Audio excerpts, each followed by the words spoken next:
لما بنقول مصر بلد الأمن والأمان مش بنقولها من فراغ. لما بنقول بنحبك يا ريس مش بنقولها من فراغ.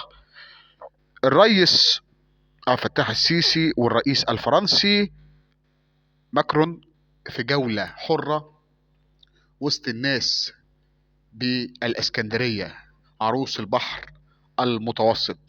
جولة سواء في القلعة أو على كورنيش الإسكندرية، وجولة جميلة، بلد الأمن والأمان والاستقبال بكرم المصريين والزعامة المصرية والأصول المصرية. بلد الأمن والأمان، أمان يا مصر وبلد الأمن والأمان. الرئيس واقف وسط ناسه ووسط أهله مع ضيف مصر العزيز الرئيس الفرنسي ماكرون. كلام وحديث من القلب إلى القلب. أمان يا مصر وبلد الأمن والأمان إن شاء الله دائما وأبدا.